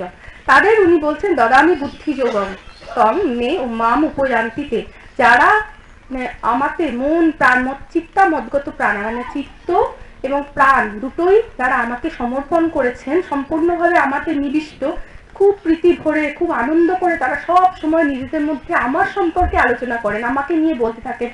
আমরা যেমন কোনো ইয়ং মেয়েরা ফিল্ম স্টারকে নিয়ে বলে না, এক জায়গায় হলে এই শাহরুখ খানের কথা, ওরকম মানে যেন আমি হিরো, আমাকে নিয়ে বোধয়ন্ত পরস্পরম, আমাকে নিয়ে চিন্তা করে, আমার বিষয়ে আলোচনা করে, কথয়ন্ত চ মাং নিত্যং তুষ্যন্তি চ রমন্তি চ, মানে খুব আনন্দ করে বলে, রমন্তি মানে আনন্দ করে, তুষ্যন্তি ওই সবকিছু ভাবে গান গেয়ে আমার কথা আলোচনা করে, আমার নাম করে ওরা খুব আনন্দে থাকে, আমার মধ্যে ডুবে যায়। যারা এরকম করতে থাকে, করতে করতে সতত যুক্ত হয়ে থাকে আমার সাথে, মানে আমি তার নাম করছি মানে আমি তার সাথে জুড়ে আছি, সেই মানুষটা সেই ব্যক্তিটার সত্তাটা আমি সর্বক্ষণ চিন্তা করছি, করতে করতে করতে করতে কি হয়, তখন দদামি বুদ্ধি যোগম, বলছে আমি তাদের বুদ্ধি যোগ দিই। বুদ্ধি যোগটা কি? বুদ্ধি যোগটা কি রাজযোগ, জ্ঞান যোগ, ভক্তি যোগের মতো আলাদা একটা যোগ না, বুদ্ধি যোগ মানে হচ্ছে ঈশ্বর আত্মিকা বুদ্ধি, মানে আমাদের বুদ্ধি থাকে ঠিকই, আমাদের কি বুদ্ধি নেই কারোর, আমরা নির্বোধ কেউ না, আমাদের বুদ্ধি আছে, কিন্তু আমাদের বুদ্ধি শুদ্ধি নেই। শুদ্ধ বুদ্ধি হলেই ঠাকুর বলছেন না, শুদ্ধ মন শুদ্ধ বুদ্ধি শুদ্ধ আত্মা এক, বুদ্ধি যখন শুদ্ধ হয় তখনই যোগ হয়। যেমন দেখুন ছোটদের আশীর্বাদ করে বড়রা অনেক সময় বলে না, এই ছেলেটার বুদ্ধি শুদ্ধি নেই, একে একটু বুদ্ধি শুদ্ধি দাও, বুদ্ধি শুদ্ধি করে দাও, মানে বুদ্ধিটা আমাদের মলিন হয়ে থাকে, তাই ঈশ্বরের সাথে যোগ হয় না। যেমন ঠাকুর ওটা খুব সুন্দর করে উদাহরণ দিয়ে বোঝালেন, চুম্বক আর ছুঁচ। চুম্বকের দেখুন স্বাভাবিক ধর্মই হচ্ছে ছুঁচকে টানা, মানে ও টানবেই, ওটাই ওর ধর্ম, কিন্তু টানতে পারছে না কেন না, ছুঁচের গায়ে ওর যে মেটাল লোহাটা সেটা কাদা দিয়ে ঢাকা, কাদা মাটি ছুঁচে লেগে রয়েছে বলে চুম্বক টানতে পারছে না। যে মুহূর্তে কাদাটা ধুয়ে যাবে, ছুঁচটা গিয়ে একদম শর্ট করে চুম্বকের গায়ে লেগে যাবে, তো ওই কাদাটা ধুয়ে ফেলাটাই হচ্ছে বুদ্ধি শুদ্ধি হওয়া, সেটাই তখন তার সাথে সরাসরি যোগ হবে, তখন উনি বুদ্ধিতে, আমাদের বুদ্ধির মধ্যে উনি প্রবিষ্ট হবেন। উপনিষদে আছে বুদ্ধি কোহায় নিহিত আছেন সে পরম তত্ত্ব, সেটা তখন ফ্ল্যাশ হবে, মানে আমাদের কাছে ওটা প্রকাশিত হবে, মানে ওটা কিছু কেউ বলে দেবে না যে এমনি করে এই, ওটা আপনা আপনি আমার বুদ্ধির মধ্যে ফ্ল্যাশ হয়ে স্বরূপ জ্ঞান হয়ে যাবে। এইটাই হচ্ছে তার সম্পর্কে তা আলোচনা করা, তার নাম গুণগান কীর্তন করার এত বড় মহিমা। এটা আমরা তলিয়ে ভেবে দেখি না, খুব সাধারণ ব্যাপার মনে হয়, ঈশ্বরের নাম করব, গান করব, আলোচনা করব না, এটা খুব বড় ভূমিকা। এই যে আমরা এতক্ষণ আলোচনা করছি, এটাতে হয়তো মানে আমরা যে চিন্তা ভাবনা করছি ব্যাপারটা নিয়ে, মানে খানি বুদ্ধি শুদ্ধি আমাদের হচ্ছে, মানে আমরা বুঝি বা না বুঝি হয়েই যাচ্ছে, হবেই, হতে বাধ্য। তারপর দ্বিতীয় উনি বললেন, মানে আপনারা নোট করে নেবেন, এক বললেন উনি ঈশ্বরের নামগুলো কীর্তন, মানে মনে রাখবেন এটা। দুই হচ্ছে বললেন সাধুসঙ্গ। সাধুসঙ্গ ভীষণ গুরুত্বপূর্ণ, সাধুসঙ্গের উপর ঠাকুর খুব জোর দিয়েছেন। মানে এক মুহূর্তের জন্য যদি কারোর জীবনে সাধুসঙ্গ হয়ে যায়, তাহলে তার পুরো ভববন্ধন ছেদন হয়ে যেতে পারে। সনমপি সজ্জন সঙ্গতি রেখা তরতি ভবার নদে তরণে নৌকা, মানে মৃত্যু সাগর পেরিয়ে সে তার মুক্তি তীরে পৌঁছে যাবে। সাধুসঙ্গের এত দূর ফল। সাধুসঙ্গের কথামৃতের সুন্দর একটা গল্প আছে, কোনটা বলুন তো? এই গুবরে পোকার গল্পটা মনে আছে? মৌমাছি আর গুবরে পোকা, বলবো? একটা বাগানে এক পাশে গোয়াল ঘর, এক পাশে গোলাপের মানে ফুলের বাগান। তো ওই গোয়াল ঘরে গোবরের ঢিপির মধ্যে থাকে একটা গুবরে পোকা, আর ফুল বাগানে একটা মৌমাছি মধু খায়। ও মৌমাছি তো চঞ্চল, নেচে নেচে উড়ে উড়ে ফুলে ফুলে মধু খায়। তো একদিন লক্ষ্য করেছে গোবরের মধ্যে আমারই মতন একটা, মানে আমারই একই জাত, পতঙ্গ জাতের একটা মুখ ঠুসে পড়ে থাকে। ভাবে ওইখানে কেন পড়ে থাকে বেটা, এদিকে আসি না কেন, এত সুন্দর ফুলের মধু ওখানে ও কি পায়? তো একদিন গেছে, গিয়ে জিজ্ঞেস করছে, ও ভাই, ও ভাই গুবরে পোকা ভাই, তুমি এখানে কি করছো? তুমি এদিকে এসো না, এদিকে কি সুন্দর গন্ধ, কি সুন্দর মধু। তখন গুবরে পোকা বল, হ্যাঁ, মুখ তো খুলতে পারছে না, গোবরে একদম জুবু জুবু হয়ে আছে। বলছে, আমি তো এখানে খুব রস পাচ্ছি। তুমি কে ভাই? আরে ওইটা কি বিচ্ছিরি গন্ধ, আমি কাছে যেতে পারছি না, তুমি ওখানে কি রস পাচ্ছ? তুমি এদিকে এসো, একবার এসে আসবে, দেখে যাও, সে তারপর ভালো না লাগলে তুমি আমায় বলে, এখানে দারুণ ব্যাপার। তখন গুবরে পোকা বলছে, তাই বলছো? তোমার কথা তাহলে ভরসা করে একবার যেতে পারি, কিন্তু আমি তো উঠতেই পারছি না, আমার ডানা সুরে একদম গোবর এমন মাখামাখি, ভারী হয়ে যাচ্ছি, মানে ঠিক যেন আমাদের সংসারী লোকেরা যেমন ছেড়ে যেতে পারি না সেই অবস্থা, জুবু জুবু হয়ে আছে, আমি তো উঠতেই পারছি না। ঠিক আছে, তুমি এক কাজ করো, আমার পিঠে বসো তো, আমি তোমার নিয়ে যাচ্ছি। তো খুব ওর উপকার করার ইয়ে চেপেছে মনে, পিঠে বসিয়ে গুবরে পোকাকে নিয়ে ফুলের বাগানে নিয়ে গেছে। যে খুব উৎসাহ, পাচ্ছ? ভালো গন্ধ পাচ্ছ? কই না, কিছু তো পাচ্ছি না। একটা ফুলের মধ্যে ঢুকিয়ে বসিয়ে দিতে, তুমি এইখানে বসো তো, বসে মধু খাও, খেয়ে বলো। ও আবার ফরফর করে উঠতে উঠতে বেরিয়ে গেছে। গুবরে পোকা বসে আছে, অনেক চেষ্টা করছে, কোনো গন্ধ পাচ্ছে না। খানিকক্ষণ বাদে মৌমাছি ফিরে এসে বলছে, কি কিরম বলেছিলাম, ভাল লাগছে না? বলছে, আমি তো কিছুই বুঝতে পারছি না। ও হো, তোমার তো সুরে টুরে সব গোবরে মাখামাখি, তুমি তো এই জন্য বুঝতে পারছো না। আচ্ছা চলো, তোমায় ধুয়ে পরিষ্কার করে দিই। তাকে ধোয়াতে নিয়ে গেল, জলে ধুয়ে টুয়ে পরিষ্কার করে একটা বড় পদ্মের উপর, সুন্দর পদ্ম ফুটে আছে ওই পাশের পুষ্করিণীতে, ওখানে দিয়ে এইখানে বসে তুমি মধু খাও, আমি আসছি, আবার তোমার খবর নিয়ে যাব। গুবরে পোকা এইবারেতে তার গোবরের সব এগুলো ধুয়ে গেছে, মানে আমাদের বিষয় মালিন্য সমস্ত কিছু ধুয়ে গেছে। তখন সে মধু যেন ভগবত তত্ত্ব, ভগবত কথা, ওই রসটা সাধন করতে পারছে। তো ওইখানে মানে অভ্যেস লাগে, বারবার একবারে হয় না। প্রেমেশানন্দজি একটা কথায় আছে যে, যে ছেলেটা বাইরে ফুটবল খেলছে রোদের মধ্যে, তাকে যদি হঠাৎ ধরে এনে একটা ঠান্ডা অন্ধকার এয়ার কন্ডিশন ঘরে শাস্ত্রীয় সঙ্গীত চলছে আপনি বসিয়ে দেন, দরদর করে ঘামছে, হাঁপাচ্ছে, তার হার্ট বিট হচ্ছে, সে ওখানে কিছু এনজয় করতে পারবে না। খানিকক্ষণ যেতে দিন, ঠান্ডা হোক, আস্তে আস্তে শুনতে শুনতে ওই জিনিসটা বুঝবে আর রসটা পাবে। সবটাই এরকম চর্চার ব্যাপার। তো ও তো মজে গেছে মধু খেতে, খুব ভালো লাগছে। খানিক 2-4 দিন বাদে মৌমাছি আবার এসেছে। সে, গুবরে পোকা ভাই কোথায় গেলে, কোথায় গেলে? দেখছি পদ্ম ফুলটাই নেই। আরে পদ্ম ফুলটাই নেই, আমার বন্ধু কোথায় গেল? ও চঞ্চল আবার উড়ে গিয়ে মধু টধু খাচ্ছে। তারপর খানিক দিন বাদে আবার মনে পড়েছে, না একবার খোঁজ নেই তো, আমার বন্ধু গেল কোথায়? তখন এসে ওই পুকুরের ধারে এসে খুব ডাকছে, ও গুবরে পোকা ভাই, ও গুবরে পোকা ভাই, তুমি কোথায়, তুমি কোথায়, অনেক ডাকাডাকি করছে। তখন ছিল কি, ওই দিন ছিল দুর্গা অষ্টমী। এবার দুর্গা পুজোর অষ্টমীর দিন মাকে পদ্ম দিয়ে অঞ্জলি দিতে হয়। একজন ফুল তুলতে এসে ওই পদ্মটা তুলে নিয়ে গেছে, মা দুর্গার পায়ে অঞ্জলি দিয়েছে। তারপর পরের দিন পুজো হয়ে গেছে, সমস্ত শুকনো ফুল পাতা বেলপাতা সব নিয়ে গিয়ে গঙ্গায় ভাসিয়ে দিয়েছে নির্মাল্যগুলো। ও ভেসে ভেসে গঙ্গায় ওই পদ্মের মধ্যে বসে ও গঙ্গায় চলে মানে সাগরের দিকে চলেছে ভেসে ভেসে স্রোতে। দূর থেকে তখন ভেসে আসছে হ্যাঁ ভাই, সেই আস্তে করে ফেন্ট একটা স্বর, মৌমাছি ভাই আমি চললাম, আমায় আর পিছু দেখো না।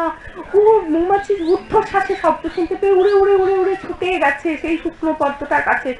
ভাই তুমি কোথায়? বলছে আমায় আর তুমি দেখো না, তোমার কাছে আমার কৃতজ্ঞতার শেষ নেই, আমি প্রাণ দিয়ে তোমার কৃতজ্ঞতার ঋণ শোধ করতে পারবো না। তুমি যে আমার জন্য কি করলে ভাই, আমি ছিলাম গোবরের মধ্যে, ওই দুর্গন্ধের মধ্যে, তুমি আমার তুলে নিয়ে ফুলের বাগানে এনে দিলে, ফুলের মধুর স্বাদ দিলে, সেখান থেকে এক মহাপুরুষের কৃপা হলো আমি সোজা গোবর থেকে গিয়ে পড়লাম মায়ের শ্রীপাদ পদ্মে, মায়ের চরণে আমি অঞ্জলি হলাম, ওই ফুলের সঙ্গে আমিও মায়ের চরণ স্পর্শ করলাম। তারপরে দেখো এখন আমি গঙ্গায় চলেছি, ওই মহামিলন, আমার সাগরের সাথে মিলন হবে, আমার জীবন সার্থক, আমার মুক্তি হয়ে যাবে, এখন আমি মুক্তির পথে তত্তর করে চলেছি, আমাকে তুমি আর দেখো না, তুমি আমার প্রণাম নিও। তখন এই হচ্ছে সাধু সঙ্গ, মানে আমাদের বিষয় বাসনা ঘুচিয়ে আমাদের সুপরিবেশে এনে সেই পরিবেশে রস দিয়ে তারপর কৃপা হলো, মহাপুরুষের কৃপা হলে তো আমরা পুরো ঠাকুরের পায়ে অঞ্জলি হয়ে গেলাম। এই হচ্ছে সাধু সঙ্গের সুবিধা। তো আমাদের এখন সাধু সঙ্গ তো সবসময় সেভাবে সম্ভব হয় না, মনের যে আকাঙ্ক্ষা সাধু মানে সেই রকম ম্যাচও করে না, তার জন্য বইপত্র যথেষ্ট। গুরুর কাছে মন্ত্র হয়ে গেল, তারপর বইপত্র পড়া, গান শোনা, নিজের মনে প্র্যাকটিস করা, জপ ধ্যান করা, এই করতে করতে দরকার হলে তিনি মহাপুরুষের সংশ্রয় যদি কপালে থাকে তিনি জুটিয়ে দেবেন, ঠিক করে নেবেন তিনি। এই একটা বললেন সাধু সঙ্গ, আর একটা বললেন নির্জন বাস। নির্জন বাস ভীষণ রকম দরকার, বারবার করে কথামৃতে পাতায় পাতায় বলছেন যে যে মন যদি কিছুদিন আলাদা করে রাখো, দই থেকে মাখন হতে গেলে যেমন দইটাকে বারবার নাড়ানাড়ি করলে হবে না, দইটাকে একটা জায়গায় বসতে দিতে হবে, তবে দই হবে। সেই দইকে মন্থন করে তারপর সেখান থেকে মাখন উঠবে, সেই মাখনকে তুমি জলের উপর ফেলে রাখলেও ভাসবে। মাখনের কথাটা উনি খুব সুন্দর উদাহরণটা বারবার দিতে, নিরাসক্ত অনাসক্ত ভাবটা। তো সেই মাখনের মতন মানে মনটাকে তুলতে গেলে বলছে সংসারের মধ্যে 5টা কাজের মধ্যে নাড়ানাড়ি হয়ে যায়, তো এ ডাকে সে ডাকে, এ কাজে ডাকলো, আমি হয়তো সব কাজ সেরে টেরে এসে বসলাম, এখন তো ডিস্ট্রাকশনের উপায়ে কোনো অভাব নেই, ফোন রয়েছে, একে রামে রক্ষা নেই সুগ্রীব দোসর বলে না, ফোনে এখন ফেসবুক, হোয়াটসঅ্যাপ, টুইটার, মানে ইউটিউব, এমন অবস্থা হচ্ছে মানুষকে তো কোনো মতে মানে যত বড় মহাপুরুষই হোক না কেন এই ফাঁদে ফেলার জন্য ওরা যে কত ফন্দি করে রেখেছে। অনেকেই বলছে ফেসবুকে এখন বই টই পড়া হয় না, ফেসবুকে ভালো ভালো লেখা থাকে পড়ি, ইউটিউবে ওই মহারাজের ভিডিও অমুক শুনি তমুক শুনি, কিন্তু যতই যা বলুন মানে মনটা অনেকক্ষণ ধরে মেলাতেই ঘুরে বেড়ায়। 1 ঘন্টা মোবাইল সার্চ করলে দেখা যায় যতটুকু লাভ হয়েছে, লাভ একেবারে হয় না বলবো না, মানে যদি 2 আনা লাভ হয় মনে হয় 8 আনাই বোধহয় নষ্টই হয়েছে সময়। একান্তে বসে ভাবনা চিন্তা করা, আবার একটু বই পড়লে হয়তো তার থেকে আর একটু বেশি মনটা একটু অন্তর্মুখ হয়, মনটা অন্তর্মুখ হয় না, একটু ভ্যারাইটি শো এর মতো ওখানে অনেক রকম থাকে। যাই হোক, আমাদের ঠাকুর বললেন যে সম্ভব হলে 1 মাস না সম্ভব হলে 7 দিন, নেহাত না হলে 3 দিন, পারপক্ষে 1 দিন সংসারের মধ্যে থেকে একটু আলাদা হয়ে একটু তার চিন্তা করা, একটু নির্জনে যাওয়া। নির্জন বাসের অসীম গুরুত্ব, উনি বারবার নির্জন বাসের কথাটা বলছেন। নির্জন বাসের পর 3টে হলো, তার নাম গুণ কীর্তন, আর হচ্ছে সাধু সঙ্গ, নির্জন বাস, আর পঞ্চশীল, আর একটা বলেছেন হচ্ছে বলো না দ্বিতীয় দর্শনে একটা বললেন তো ঈশ্বরী সত্য, নিত্য অনিত্য বিচার, হ্যাঁ সদাসৎ বিচার, এটা ভীষণ রকম গুরুত্বপূর্ণ, বিচার করার কথা বারবার বললেন, কোনটা ঠিক কোনটা স্থায়ী আর কোনটা অনিত্য। যে দুঃখ হয় আমাদের, এই দুঃখ প্রসঙ্গে আবার একটা গল্প মনে পড়লো। একটা লোকের খুব দুঃখ ছিল, ও তো শুনেছে যে ঠাকুর তো পিঁপড়ের পায়ের নুপুরও শুনতে পান, আমার দুঃখ আমার এত কান্না তিনি কি শুনতে পান না? তিনি নিশ্চয়ই শুনতে পান। খুব কেঁদেছে, খুব প্রার্থনা করেছে, ঠাকুর আর পারছি না, আমার দুঃখ বোঝা আমি আর বইতে পারি না, তুমি আমার দুঃখগুলো নাও। তখন ঠাকুর একদিন স্বপ্ন দিয়েছেন যে আমি তো সব দুঃখ নেব। তো আনন্দে লাফাচ্ছে, বলছে যে তুই এক কাজ করবি, সকালে উঠে অমুক মন্দিরের পিছনে দেখবি একটা গাছ আছে, ওখানে তোর দুঃখগুলোকে পুটলি বেঁধে ঝুলিয়ে দিয়ে আস, আমি নিয়ে নেব। দেখবি ওখানে অনেক পুটলি ঝুলানো আছে। তা তোরটা একটা নিয়ম হচ্ছে, তুই তোর দুঃখটা যখন জমা দিবি আর একটা পুটলি তুই ঘরে নিয়ে আসবি, যে কোনো একটা, কোনো বিধিনিষেধ নেই, সবচেয়ে ছোটটা আনলেও হবে, কিন্তু বদলে একটা আনতে হবে। ও অত তলিয়ে ভেবে রাখেনি, মনের আনন্দে ঠাকুর আমার দুঃখগুলো নিয়ে নেবেন বলেছেন, এই আনন্দেই সে অস্থির। সে নিয়ে সব ভেবে চিনতে আমার এই দুঃখ সব লিস্ট করেছে, করে পুটলি বানিয়ে সকালবেলা গিয়ে মন্দিরে ওই গাছেতে ঝুলিয়ে দিয়ে নাচতে নাচতে ফিরে আসছে। তখন হঠাৎ মনে হলো, ও আমাকে তো বলেছিল যে একটা নিয়ে আসতে হবে পুটলি, ঠিক আছে একটা নিয়ে নিই। গিয়ে দেখছে কোনটা নেব, এখন দ্বিধায় পড়ে যাচ্ছে। আমার দুঃখগুলো তো আমি জানি, কিন্তু যারটা নেব সে কি দুঃখ রেখে গেছে সেটা তো জানি না, অজানা একটা জিনিস, খুব ভয় হয়েছে মনে। সবচেয়ে ছোট একটা পুটলি ভাবছে এইটা নেব, তো নিতে গিয়ে ভাবছে বাবা যদি এটার মধ্যে একটা খুব কঠিন দুরারোগ্য ব্যাধি থেকে থাকে, আমার যদি সেটা এসে যায়, না এটা নেবো না। তখন আবার ভাবছে তাহলে কি ওইটা নেব, বাবা ওটাতে কি আছে কে জানে, কি সমস্যা ঝুলিয়ে রেখে গেছে। তখন পুরো মানে কনফিউজ হয়ে গেছে, একটা পুটলিও নিতে সাহস পাচ্ছে না। তখন বাড়িতে এসে কাঁদছে, বলছে ঠাকুর তুমি আমার চোখ খুলে দিলে। আমি তো মানে নিজের দুঃখের কথাই ভাবছিলাম, সংসারে কত লোকে কত দুঃখ নিয়ে ভুগছে, আমি আর চাই না, কোনোদিন কোনো কিছু চাই না, তুমি যা করার করো। এইটার জন্য ঠাকুর এরকম অদ্ভুত, মানে এটা কোথাও শুনিনি, ঠাকুর বললেন স, আমাদের বর্ণে 3টে স, তালবস্ব, মূর্ধন্যস্ব, দন্তস্ব, স স স, ওই এর ব্যাখ্যা দিচ্ছেন উনি সহ্য করো। আমরা চলতি বাংলায় স বলি না, একটু সয়ে যা, স মানে সহ্য করো, মানে সহ্য করো সহ্য করো সহ্য করো, স স স, সহনং সর্বদুঃখানাম অপ্রতিকার পূর্বকম, এটা একটা শ্লোক আছে, মানে প্রতিকারের চেষ্টা না করেই সহ্য করা।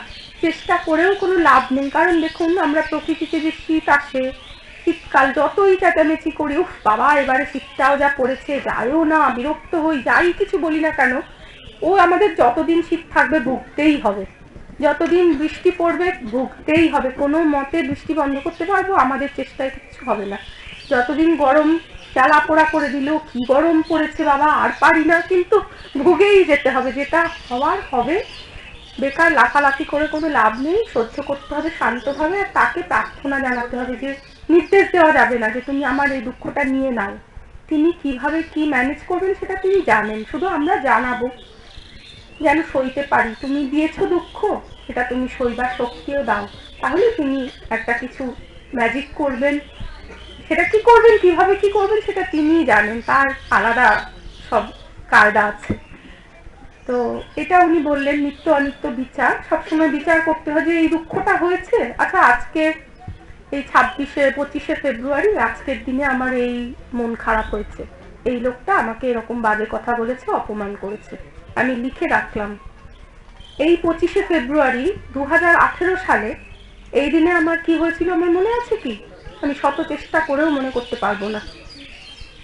একটা বছর বা 2 বছর পেছনে গেলেই আমরা মনে রাখতে পারছি না যে আমাকে কে দুঃখ দিয়েছিল, কে কি ঠিক কি একটা যেন একটা খুব একটা মন খারাপ হয়েছিল, কি কারণে ঠিক মনে পড়ছে না।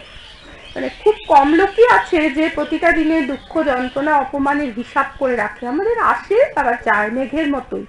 এই মন খারাপ হলে হয়তো একটা লোক আজকে আমার সাথে একটু খারাপ কটু ব্যবহার করলো, 10 দিন পরে দেখা যাবে সে খুব ভালো ব্যবহার করলো, একেবারে মাথায় তুলে যেন রাখছে।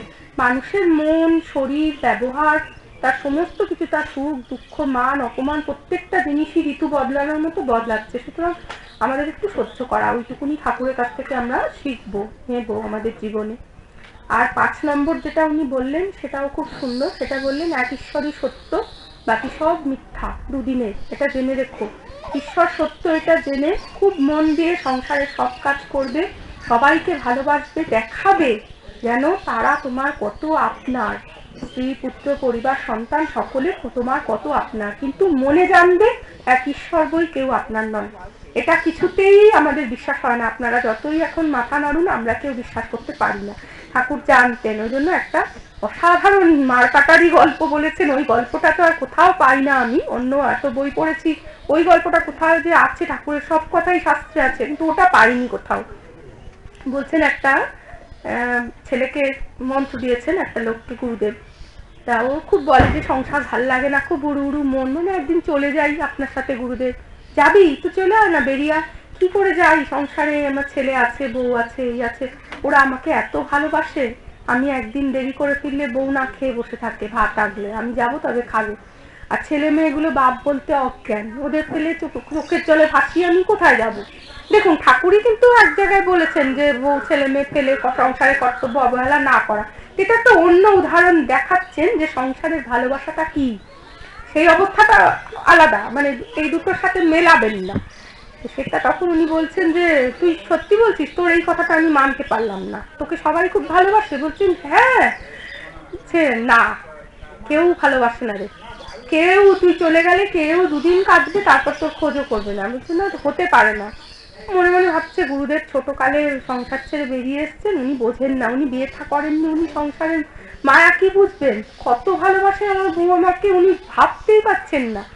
তখন বলছে যে আমি তোকে প্রমাণ করে দেব, যতদিন প্রয়োজন আছে তোকে দিয়ে, যতদিন সংসারের প্রয়োজন মিটবে ততদিনই সংসারের লোক তোকে ভালোবাসবে। যে মুহূর্তে প্রয়োজন মিটবে না, আজকে এমন যদি হয়, ধরুন আমাদের প্রয়োজন শুধু টাকারই যে তা নয়, আমাদের অনেকের অনেক টাকা পয়সা থাকতে পারে, কিন্তু মনের দিক থেকে হয়তো আমার মনটাকে খালি করার কাউকে দরকার, যার কাছে আমি আমার সুখ দুঃখের কথা বলবো, আমার বিপদে আপদে পরামর্শ নেব, তার আমি খাইও না পড়িও না, কিন্তু ওই একটা গুরুদেবের মতন একজনকে ভালোবাসি আমি।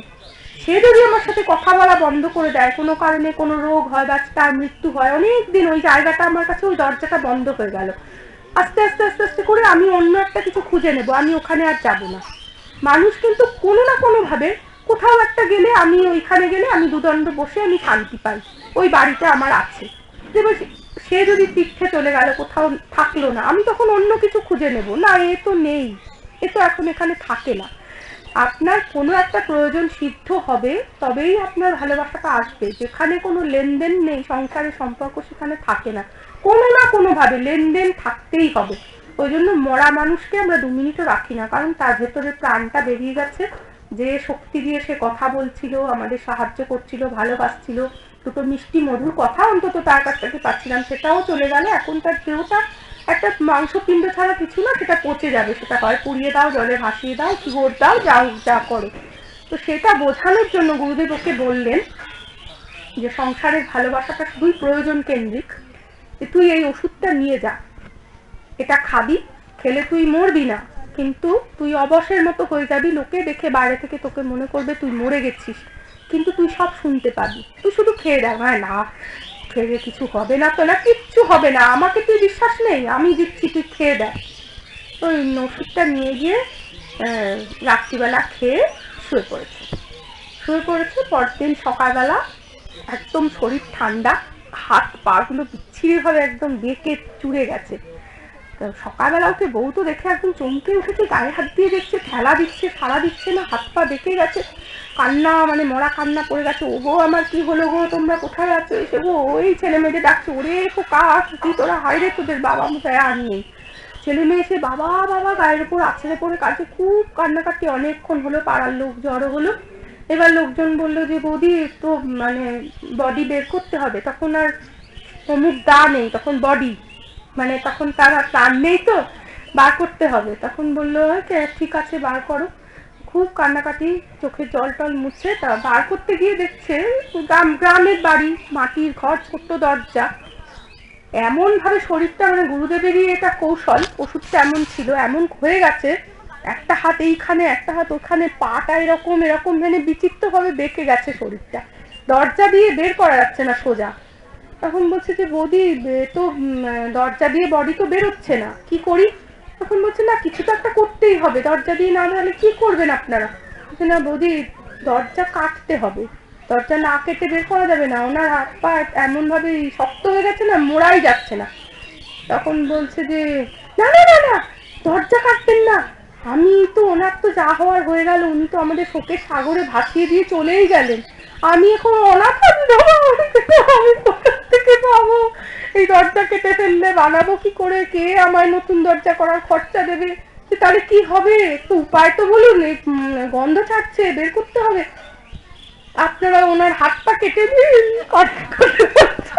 কি আর করা যাবে, হাত পা কেটে আর যেই বলেছে হাত পা কেটে, হ্যাঁ ও তো জেগে গুরুদেবের ওষুধ খেয়ে ও বেঁচে আছে, লাফিয়ে উঠেছে, খেতে তুই আমার হাত পা কাটবি, তোর আমি তৈল পরে ছাতার সংসার আমি নেই এখানে। তখনও হাঁটা দিয়েছে, গুরুদেবকে গিয়ে বলছে চলুন আমি চলে যাবো। আর তাহলে ওদের কি হবে, ওই জমি জমা আছে যা চারপাশে ইয়ে হবে ওদের চলে যাবে, আমার সংসারের ভালোবাসা দেখা হয়ে গেছে। একটাই ইয়েতে আমি পড়েছিলাম যে আমি মনে করতাম যে আমাকে খুব ভালোবাসে, আমি মরে গেলে বোধহয় ওরা একেবারে ওরা ঠায় মারাই যাবে, মানে আমি না বেঁচে থাকলে আর ওরা বাঁচবে না, সংসার মিথ্যে হয়ে যাবে ওদের কাছে। দেখলাম, আমি দেখে নিলাম আমি আর ওখানে যাবো না। না না না তুই ফিরে যেতে পারিস, তোর বউ আবার ভাত নিয়ে বসে থাকবে। না না না গুরুদেব, আর আমার দেখা হয়ে গেছে, সে চলে গেল, ওই শিক্ষা হয়ে গেল। তার মানে ঠাকুর দেখি আমাদের বলে দিলেন এটা আমরা প্র্যাকটিস করব। আমাদের বিশ্বাস হয় না, সত্যি বলছি, মানে এই জিনিসটা কিছুতেই বিশ্বাস হয় না, কিন্তু অ্যাটলিস্ট থিওরিটিক্যালি আমাদের মনের মধ্যে কোথাও কিন্তু বলে, যেহেতু আমরা যখন মনে করি যে আমার যে মা ছিল, আমার বাবা ছিল, আমার অমুক ছিল, তারা তারা এত এত লোক যে চলে গেল, এত সেই প্রাচীন গুরুরা কি শক্তিমান, উনি চলে গেলে মঠ মিশনের কি হবে, সব কিছু দেখুন দিব্যি চলে যাচ্ছে, কারুর অভাবে আর কিছু আটকে থাকছে না, প্রকৃতিতে সব চলে যায়। তো আমাদের সেই জন্য একটু মনের মধ্যে সেই ভাবটা যে কিছুই থাকবে না, অনিত্য জেনে সবই অনিত্য, এই বোধটা জাগিয়ে রেখে, জাগ্রত করে রেখে সংসারে থাকতে হবে। এই এক হাত ঈশ্বরের পাদপদ্মে রেখে আর এক হাতে সংসার করতে হবে। তারপর তিনি যখন সময় হবে, আমাদের অনেক ত্রুটি আছে, দেখুন আমরা কেউ নিখুঁত নই, আমাদের অনেক রকম ত্রুটি বিচ্যুতি ভুল ত্রুটি আছে, তিনি সব জানেন, তিনি ওই সমস্ত কিছু কেয়ার করেন না। আমরা যদি একটু শরণাগত হয়ে তার উপর ছেড়ে দিই, ওই গ্রেট মার্ক দিয়ে আমাদের বার করে নেবেন। আমরা কেউ নিখুঁত নই, কারণ দেখুন আমরা যদি মহান কারোর সাথে যুক্ত হই না, অতি নিন্দিত একটা মানুষকেও তিনি কিন্তু বিরাট একটা উচ্চতায় তুলে দেন। গিরিশ ঘোষ চূড়ান্ত মদ্যপ একজন ছিল, উনি যদি শ্রীরামকৃষ্ণ এই যে ভাব প্রবাহ এইটার সংস্পর্শের মধ্যে উনি না এসে না পড়তেন, কি হতো, উনি খুব বড় একজন নাট্যকার হিসাবে উনি অবশ্যই প্রসিদ্ধ হতেন, কিন্তু যুগ যুগ ধরে ওনার নাম এইভাবে, উনি ঠাকুর যে বলে গেলেন গিরিশ হচ্ছে ভৈরব, মানে ভৈরবের অবতার, আমি ওর বিশ্বাস পাচ্ছিকে পাচানা, ঠাকুর যে এই প্রতিষ্ঠাটা দিয়ে গেছেন, গিরিশ ঘোষ একটা অন্য মাত্রায় চলে গেছেন, মানে শ্রীরামকৃষ্ণ ভক্ত মন্ডলীর মধ্যে উনি এসে গেছেন, ওনার মানে চিরস্মরণীয় হয়ে গেলেন। কিন্তু এমনি তো কত বড় বড় নাট্যকার আছেন, সাহিত্যিক আছেন, তারা ওইভাবে কিন্তু অমর হননি। এরকম তো গিরিশ ঘোষ, নটি বিনোদিনী, এদের কথা তো আপনারা জানেনই। একটা খুব মানে সাধারণ, যেটা অনেকে জানেন কিন্তু তার পরের জীবনটা আপনারা জানেন না। আমি পড়েছি, মানে রাজস্থানের স্বামী বিবেকানন্দ বলে একটা বই আছে, হিন্দি বই, অনেক পুরনো, তার শ্রী পণ্ডিত ঝাবরমল শর্মার লেখা। ওই বইটা আমি পেয়েছি, মানে আমার মহা সৌভাগ্য, আমি একটু জোগাড় করতে পেরেছি, বইটা পড়েছি। ময়নাবাড়ির কথা তো আপনারা জানেন, যে ক্ষেত্রীতে গান শোনালেন স্বামীজিকে, প্রভু মেরে অবগুণ চিত্তে না ধরো, ওর সাথে যখন স্বামীজির প্রথম দেখা হয় তখন ওর 21 বছর বয়স মাত্র। আচ্ছা আমি কি আরেকটুক্ষণ বলবো না বন্ধ করে শেষ করে দেবো? বলবো। তো ওই ময়নাবাই আমি বলছি, মানে অতি সাধারণ নিন্দিত জীবন, যে জগতে পতিতা বা বেশ্যা নামে পরিচিত, সেও যখন একটা মহান জীবনের সঙ্গে যুক্ত হচ্ছে, তার জীবনটা কিন্তু সম্পূর্ণ বাঁক নিচ্ছে। মানে আমাদেরও কোনো না কোনো ভাবে ওইভাবে একটা খুঁটিটাকে ধরে থাকতে হবে, তা নইলে আমরা পিছিয়ে যাবো। ওই যাতার উদাহরণ ঠাকুর দিয়েছেন না, যত কাছে থাকবে ডালগুলো পিছবে না, যত দূরে যাবে তত পিছিয়ে যাবে, ওই জন্য আমাদের ওই খুঁটিটা ধরে থাকতে হবে। এই ময়নাবাইয়ের কথাটা কেন বলছি, ময়নাবাই স্বামীজির সঙ্গে মানে প্রথম যখন দেখে স্বামীজি তো উঠে যাচ্ছিলেন, তারপরে উনি ওইগুলো আপনারা জানেন, যে গান গাইলো প্রভু মেরে অপগুণ চিত্ত না ধরো, যে তুমি সন্ন্যাসী, তুমি সমদর্শী, আমার কি অপরাধ বলে তখন স্বামীজি ফিরে এলেন। ওই ঝাবরমাল শর্মার বইতে লেখা আছে স্বামীজি নাকি ওনাকে ওই সভার মধ্যে জ্ঞানদায়িনী মা বলে সম্বোধন করেছিলেন। বলা মাত্র স্বতঃস্ফূর্ত ভাবে উনি ভেতর থেকে বলেছিলেন যুগ যুগ জিও মেরে লাল। এই কথা যে মেরে লাল, একটা দেখুন একটা ইয়ং সাধু, আর ও হচ্ছে বেশ্যা, এবং তার মাত্র 21 বছর বয়স, সুন্দরী সুগায়িকা, অপূর্ব সুন্দর গান করেন, রাজনর্তকী, রাজা তাকে নিজে বাসা করে থাকতে দিয়েছেন শহরে। খুবই দুঃখের জীবন, ছোটবেলায় বাবা মা মারা গেছেন, এগুলো আমি মানে লিখবো, আমি বেশি একটা বলতে চাইছি না, আমি এটা নিয়ে কাজ করছি। তো ছোটবেলায় বাবা মা মারা গেলেন, ভাসতে ভাসতে কিভাবে ওনার জীবনটা ওরকম হয়ে গেছে, কেউ কি আর সাধ করে হয়েছে, কিন্তু অসীম গুণবতী। মানে রাজা বলছেন অজিত সিং যে ওনার গান শুনলে না আমাদেরই খুব মানে এর আগে, আপনি অবশ্যই এই রস নিতে পারবেন, আপনি তো গান ভালোবাসেন, শুনুন। তো গান শুনলো, তারপর তো উনি মানে স্বামীজির ওনার গান খুব ভালোবাসতেন, অনেক শুনেছেন। একটা গান আছে ওনার, দয়া নিধে তেরে গতি লাখি না পড়ো, এই গানটা স্বামীজি কত জায়গায় গিয়েছেন, এগুলো বলতে গেলে ফুরাবে না, মানে অন্য আর একটা ইতিহাস আর কি। যে মন্মথ ভট্টাচার্য বলতেন সমুদ্রের তীরে চেন্নাইতে, যে স্বামীজি যখন চাঁদের আলোতে জ্যোৎস্নায় দাঁড়িয়ে দয়া নিধে তেরে গতি লাখি না পড়ো গানটা গাইতেন, তার মুখ দিয়ে যেন জ্যোতি বেরোতো, অদ্ভুত, মানে তার চোখ দিয়ে ভাবে চোখগুলো জল জল করতো, জল পড়তো, আমরা সেসব দৃশ্য কোনোদিন ভুলতে পারি না। এই গানগুলো কিন্তু ময়নাবাইয়ের থেকে উনি শিখেছেন, নোট করে নিয়েছেন। তা ময়নাবাই দ্বিতীয়বার, স্বামীজি 3 বার ক্ষেত্রে এসেছিলেন, প্রথমবারের এই ঘটনা, দ্বিতীয়বারে এলেন যখন রাজাজির ইয়ে হলো, মানে উনি আমেরিকা যাচ্ছেন, ছেলে হয়েছে, আশীর্বাদ করতে এলেন জয় সিংকে, তখনও গান শুনিয়েছেন। সেই সময় উনি তীর্থ, মানে তারপরে 3rd টাইম লাস্ট ক্ষেত্রে যখন আসছেন, তখন রাজা অজিত সিং ইউরোপ থেকে ফিরেছেন, ইউরোপ ট্রাভেল করতে গেছিলেন, এবং স্বামীজি হচ্ছে বিশ্ব ধর্ম সম্মেলন থেকে ফিরছেন। রাজগুরু এসছেন, রাজা প্লাস রাজার গুরু, রাজ্যবাসী খুব বড় একটা জলসার আয়োজন করেছিল, সেটাতেও ময়নাবাইয়ের নাচ গান পরিবেশন করতে এসেছিল। সেই সময় ও রাজাজিকে বলেছে, অজিত সিংকে, যে আমি একটু স্বামীজির সঙ্গে, লালার সঙ্গে আলাদা কথা বলবো। তখন ওই আলাদাভাবে একটু ব্যবস্থা করে দিতে ও স্বামীজিকে গিয়ে বলল যে মেরা ক্যা হোগা, মেরা কি মুক্তি নেই হোগা। তখন স্বামীজি বলছেন কেউ নেই হোগা, আমাদের শ্রী রামকৃষ্ণদেব পরমহংসদেব এবার এসেছেন, সবার জন্য মুক্তি একদম সহজ করে দিয়ে গেছেন, কিচ্ছু করতে হবে না, শুধু তার নাম করে যাও তাহলেই হবে। তখন উনি বলছেন যে और क्या करना होगा। তখন বলছেন যে তুমি তীর্থ ভ্রমণ করো, আর অনাথ আতুর বালক দেখলে তাদের কিছু দান করো। তো ও তখনই খুব তীর্থে যাওয়ার মানে খুব বাসনা হলো, রাজাকে বললো আমি তীর্থে যাব।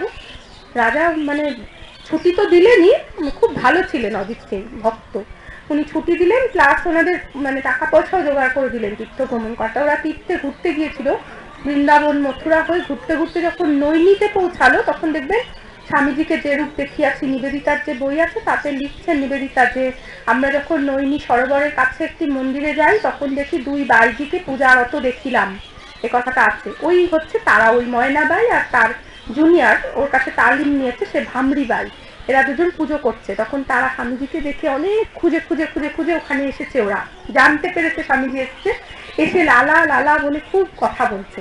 তখন স্থানীয় লোকেরা জানতো যে এরা মানে ওই প্রফেশনের নেই, সেজন্য ওরা স্বামীজির কাছে ওরা গিয়ে কথা বলছে বলে ওদের মধ্যে খুব অসন্তোষ একটা, মানে বারণ করছে, কিন্তু স্বামীজি তো জানেন কাউকে কেয়ার করে না, উনি লক্ষ্যই করলেন না, উনি কথা বলে যাচ্ছেন ওদের সাথে।